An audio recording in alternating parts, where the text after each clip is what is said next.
Killer, what's good, man? How you doing, man? You all right? Yeah, man. Today I almost cried thinking about you, man. Cam started crying, man. For real, how you doing these days, man? I see you every day. This morning, I literally see you every day. So just this morning, you about to.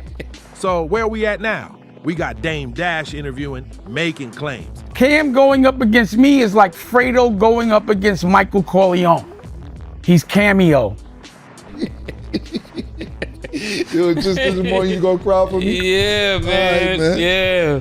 I hear you, man. Well, I'm good. You never told me about you and Big L and Dame being in the car. I was on my way to the hill, me, him, and Big L. And I made a left on Amsterdam into a checkpoint, and I didn't have a license. But at that time, they didn't really always lock you up, but they sometimes did. So I was like, yo, I think I can get out of this, but I'm just letting y'all know I got 3 bricks in the car, but I'll wear it. Well, yeah, yo, I seen that. I didn't know me, Big L, and Dame was in the car together. Cam started crying, man. And he told us right then and there that he would put himself in PC. Dad, I'm putting myself in PC. Me and Big L like, what? What? I didn't even know that me, Big L, and Dame have ever been in the car together. Oh, man. You know what's great? I was going to save that for my show because I didn't want to get into this. I really didn't want to get into this. Yeah, I was going to mind my business, but I saw Mo with the popcorn. I said, so he's taking my part, boss. I've never, look at Mo got the I might as well talk with Flea. So we went to the side and was like, you know, afterwards we were laughing, but I was like, I will never hustle with him. He's a ball player and he does music. So I never really, he's a civilian. But you can't be saying you the best that ever did it in Harlem and you never sold drugs. And if you had to go to Ohio after you was a rapper, that's not the best that ever did it. How dare you say some shit like that? Now I'm gonna say for totally, but I didn't know that nigga was such a liar. Like, you know how your man is your man, so you probably don't be annoyed. Like that's your man. You be like, nah, you just hate us. I didn't know this nigga lied like that, man. Yeah. First of all, let me tell you something. And last time I say to talk Flea, but Mase know. Yeah. Yo, listen, bro. Big L is not your man. This whole shit don't even make no sense. First of all, I'll say this real quick because we got to move on. Me, you, and Big L going to get drugs or riding around Harlem don't even sound right. Big L didn't f with you. I tried to plug you into Big L when you wanted to sign him when he started his own label, Flamboyant. And y'all was trying to sign him. But Big L brother, Big Lee and Reg, they didn't like you. If you had 3 bricks in the car, or you was on the way to get 3 bricks in the car, or on the way to get bricks, whatever fucking lie you told, story you told, you wouldn't have made it home. Big L lines niggas. Mase, right? Yeah. Yeah. He lied me. So, yo, Big you L, got a point there. Yeah, you quick on your feet. Big L lines like barbers, my nigga. You wouldn't have made it home, my nigga. Stop that. Yo, it's really, you going out bad, bro. Stop lying, my nigga. Me, you, and Big L have never been nowhere to get no work or had no work or stopped in a checkpoint or nothing, my nigga. You going out bad, but I'll just sit on talk with Flea Murder. But yeah, man, you might need to say a prayer for me. Yeah. Larry, what did you have to say about this? If y'all don't know, y'all keep bringing Larry's name up. He'd be like, yeah, I gave you Larry. I put you with Larry. Pause. Because you're sitting next to Larry. Some of Dame's claims were about ownership or creative control, how projects were run, who was fronting what money, who had power. He said he called certain shots. He said he was more instrumental behind the scenes than usually credited. Cam'ron countered, nah, you weren't always boss. I introduced you to Larry.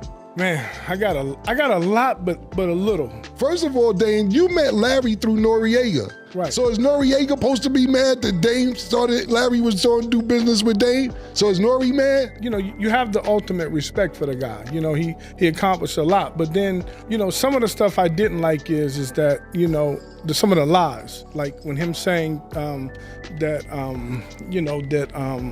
the reason why he got sued. But what happened was Larry and I and Muddy Waters, the people that are suing me now, we all threw down on a movie and there was a disagreement of some sort. And this is the reason why I have all these lawsuits now. And I don't like the way Larry did his business and he hung up on me. I have nothing to do with the reason why Dame got sued. One of my biggest problems with Dame when I was doing business was, and I did do business with Dame, I have receipts. I paid Dame for his services. I think I was late one time and, you know, he got mad at me. He's like, yo, he tried to cook, oh man, you was late, da, da, da. And I was only late because I was helping him with Honor Up because Lionsgate didn't give him any budget to promote, unless he lied to me, right? So as a friend, I looked out and I flew his crew out to Vegas and did all of that. So that's one thing I didn't like, and that's a complete lie. Now, what pissed me off even more is that I did a movie with Dame. I put up $52,000. That shit is like poof, vamoose. It left, and that's where we had a falling out, and he got mad at me on the phone because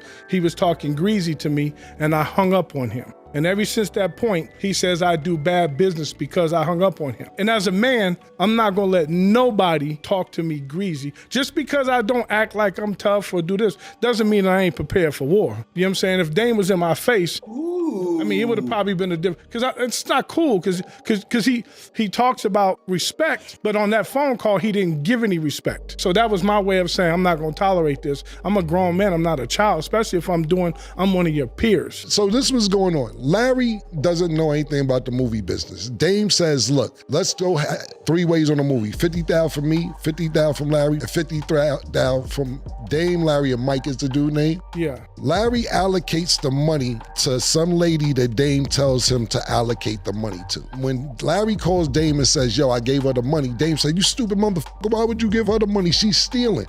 Larry's like, yo, I don't know this lady. You gave me her number and told me to give the money to her. I don't know nothing about movies, you dumb motherfucker. Why would you say, you stupid, da da da da da da. So Larry hangs up. So then he hits me and was like, yo, Cam, we not speaking to Larry. I said, why? He said, because he hung up on me. I said, bro, everybody don't want your verbal. Fuck that, we not speaking to him. So everyone I brought around Larry, I was like, yo, I'm not f***ing with Larry. But you decided I'm gonna f*** with him anyway. And then, because we were supposed to be doing Pink Mink, y'all decided to do business without me. That's called backdooring somebody. And I want you to tell me about your loyalty game, how that's loyal. But when somebody disrespects me, you still work with them, they become your best friend. You have a show, you have a platform. Larry, you could tell your side, but you tell me how that's any kind of loyal. Larry was paying you $5,000 a month to post weed on your page. That's a lie. You ain't Snoop Dogg, nigga. You ain't Wiz Khalifa. You ain't down with the smokers. Like, you ain't one of them in the smokers unit with all the niggas who be getting high. That's a lot of money for you just to post some weed. I put you in Paid in Full. I put you on Roc-A-Fella. I put you with Larry. I have made fire! I brought you to Las Vegas and introduced you to Larry while we were making the A-Trak record. That's another project we did that actually was on the radio, but for some reason we didn't want to promote that either. I just don't know why, but I did it because I didn't want to see your legacy go. There's also that pressure of time. These legends older now. Memories fade. Business deals change. Partners drift apart. So when Dame says something and Cam'ron or Mase dispute, people trying to figure out who remembering right, who misremembering, who talking facts, who talking feelings. That pressure is real. Boom, let's move on to A-Trak. He talking about he ain't supporting A-Trak album. One day Dame like, yo, this nigga ain't A-Trak, he's nice, da da da da. I'm like, all right, cool, Dame got an ear, he know what's going on. Let's do it. A-Trak come to my house. This probably 2013, 14, I got a studio in my house. He come to my house, this word to everything I love. I'm cooking, I'm doing songs. I'm cooking, I'm doing songs. I'm in the middle of shuffling. You can ask anybody who there. Rocky, Dame's wife, his assistant, they all still around. Ask him. I'm shuffling, doing songs. I cooked a full course meal and knocked out 7 songs in like an hour and a half. 7 songs, and cooked everybody food, sandwiches, all that. That's me. That's how well-rounded I am. Dame can't deny. You ask him about it, he'll tell you. He like, damn, Cam, you in here doing rhymes and cooking and yeah, man, take a turkey wing, man. Get a lamb chop, nigga. Let me go in the booth, spit these bars. And you dropping fire like that, boom, yeah, cool. I knocked the whole album out, maybe 2 trips. When Dame was there, it was cool, the album was cool. As soon as Dame leave, A-Trak, and he my duty, all that, he's cool. Me and him, I have no problems. But he becomes all artsy. Do you think that if we put the snare where the treble should be, and then boom, we get another beat, A-Trak, the done.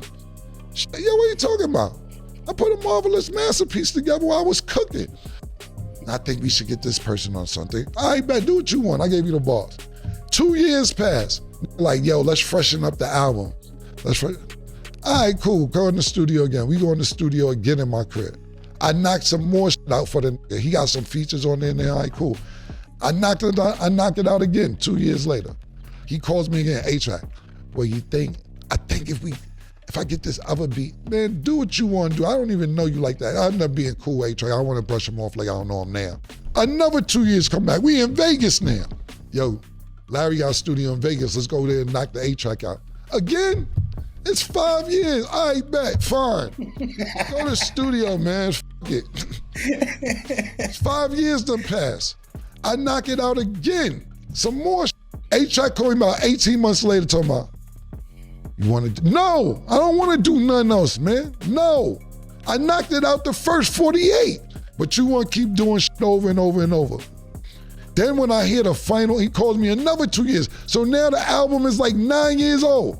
He calls me and says, yo, I think I got distribution. Man, I don't give a f about that album, man. The fuck you talking about we got distribution? Man, don't do whatever with that shit. It's a decade old, I don't give a f. I want you to hear it. Now he's sending me the album. He got my lyrics over beats that I didn't rhyme to. You know, I be trying to finesse their own beat to my lyrics and they sound nasty. I'm like, yo, man, shit ain't even on beat. People do that now on Instagram, be sending me my freestyles to their beats, and I be like, nah, I ain't retweeting that, reposting that. Trash. A-Trak got my motherfucking lyrics with some fucking Caribbean beat that I never even fucking heard. Ain't even matching. I don't like the album because first of all, to me, the lyrics are outdated. Secondly, my lyrics are not going to the beat. It's not matching. And they ain't talking about, yo, you gonna post it? No! So if you wanna know why I didn't promote, those are the reasons. A decade-old album, because your man A-Trak, and he's my man too now, kept waiting and wanted to be too artistic and too creative. And you know who's pop right now? You know who's pop? Being artistic? Salt Bae, this nigga doing all this.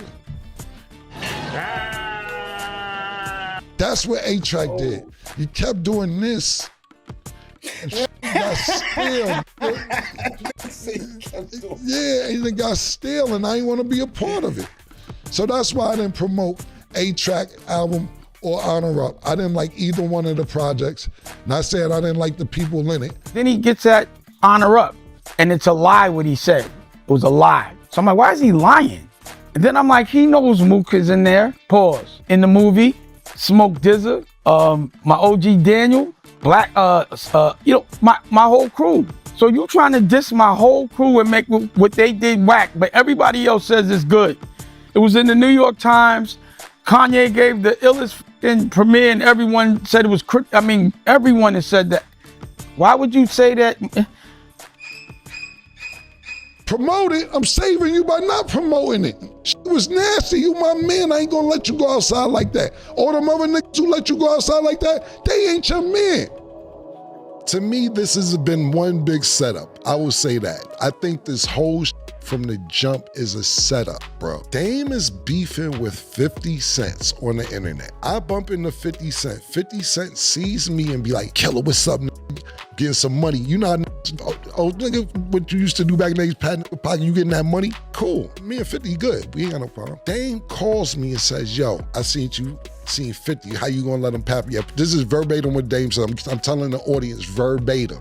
Yo, I seen 50, you and 50. How you gonna let them pap your pockets? That ain't Harlem. Harlem niggas don't do the Pat Pat Club. When you see niggas from Harlem, just give them a pound. You down with the Pat Pat Club? We not in the Pat Pat Club. How you down with the Pat Pat Club letting niggas pat your pockets? Yo, why he giving you the Pat Pat? I said, Dame, you crazy, whatever, man. However you want to say it's crazy, man. He says, me and 50 going through something on the internet right now. You mind if I bring that up and say that he was padding your pockets? I said, Dame, I don't give a fuck. Now, mind you, pause this story right there. If you gonna say something about 50 cents, what are you calling me for to get my okay if you're beefing with 50 cents? You shouldn't even have to call me about that if you're gonna be talking about 50 cents. Dame gets on the blog and says, yeah, and this nigga Cam let 50 Cent smack him on the ass. 50 patted him on his hips twice. He gave him a pat. So I'm like, yo, why you smacking Cam on his ass like that? Pause, what, in this environment? Not the Pap Club, not the pockets. Which, Cam, that ain't Harlem. How you let a nigga smack you on the ass? But then again, what you supposed to do when a big, strong come over and slap you on the ass? I'm like, bro, that's not what I agreed for you to say. So when he said it, I'm like, yo, why would he say that? I called and asked you. I asked you, could I say that? That's not what you asked, could you say, because I wouldn't agree to that. I did not agree to that. But I didn't say anything. I ignored it. I ignored the whole shit. I just didn't pick up the phone for the nigga because I'm like, so now after that, he does another interview. And you letting 50 smack you on the hips? And y'all chilling? Something must be going on. A Harlem nigga never lets anybody smack him on the hips, on the ass.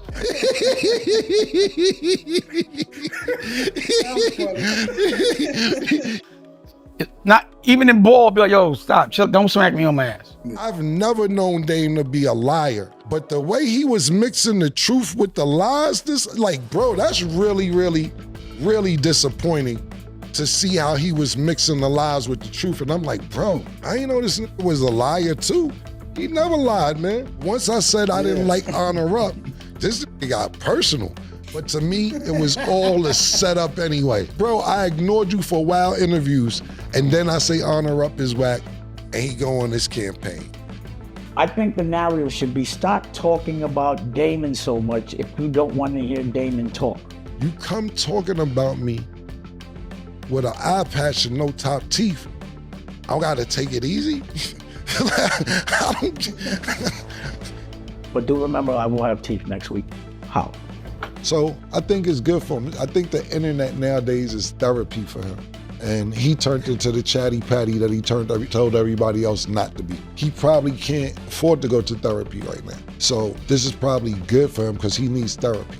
Cam had Fendi call me yesterday, FaceTime, because he found out, he didn't know I'm the chairman of Revolt right now, but I think he knew I had a show coming and he wanted to be the executive producer. First of all, Fendi, no disrespect, but he don't have a mustache. So I said, Fendi, I don't trust niggas that don't have a mustache, especially dark-skinned niggas without a mustache. From Brooklyn. But also, Cam plays too much. So if he's the chairman of Revolt, or if he thinks he's the chairman of Revolt, I just think he's a man sitting in a chair. At the end of the day, if you think if you how the chairman, you the chairman, and everybody in the building got more money than you, so you just want the title boss. The janitor, the secretaries, everybody in the cubicles, programming, marketing. What you want? You want to ask them for lunch money? You are the brokest boss ever. But you're not even the boss. But I'm just saying, how you the boss and you can't get to work? You ain't got no money to get to work. Congratulations. Dame's problem for the last 15 years is that he wants to be the talent because he feels the talent that he got over the years doesn't look out for him. So now he's like, I'm the talent. I'm Billy Pablo. I'm the rock and roll star. Nah, I got my own show, this, that, and the third, this, that, and the third. And to be honest with you, Dame's talent is finding talent, not being the talent. That's his talent. Not being the talent, finding the talent. So that's why I be looking at it and they be like, yo, shit viral, shit is viral. Viral is not always a good thing. Just being viral for being a goofy, we'll just be laughing at you, nigga. Don't compare the word viral with cool. That's two totally different things. So as far as him being the chairman, I don't give a How do you feel right now? Is this the point of no return? And I'm not asking for right now, I'm asking for what you think about later. Nah, I'm at the point of no return. I'm at that point because this was totally unnecessary. For me, it was totally unnecessary. The way it went about, for me, it didn't have to be public. It didn't have to be all this. I hate repeating how this started. I didn't pick the phone up. All I did was not pick the phone up, and you keep going on the internet looking for internet sympathy. As I've always said, I don't trust dudes. In the Bible, the closest person to Jesus killed them. And it always happens that your best friend is the person you've given the most to hates you the most for some reason. There's two things I'm sorry I did for Dame. Set up his Instagram, which he probably would have caught on later in life, and have him start smoking weed. Since he started smoking weed, he's not the same person. I thought Biggie did that. Yeah. I thought he was smoking with Biggie. Whatever, I smoke a lot, so it wasn't no big deal to me. But I'm a functional. I've been smoking since I was 16, 15, well, longer than that, 15, 16, playing basketball, doing everything else. It don't affect me the same way I see it affects him, to where he needs it. Like, you just said there's no point of return, so there's really no need of me asking you. You felt you did nothing wrong in this whole situation, right? Absolutely not, because it isn't like me and Dame haven't had disputes before. We've had disputes, but nobody ever knew that. Nobody ever knew that. When me and Dame, not saying our relationship been perfect from beginning to end, when we got problems, you never heard no problems from me, because all I did was just not pick the phone up. I didn't run to the internet. But he kept going on and on and on. And then on top of that, all I said was, I don't like Honor Up. I'm being honest with you. Shout out to Daniel Murder Mook, y'all my name Smoke this, all that. I don't like the move. I don't like it.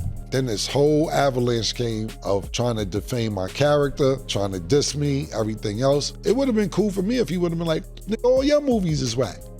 Some of the shit he said, you ain't have no hit record since you stopped with me, which is not true. You know where this shit got personal for me?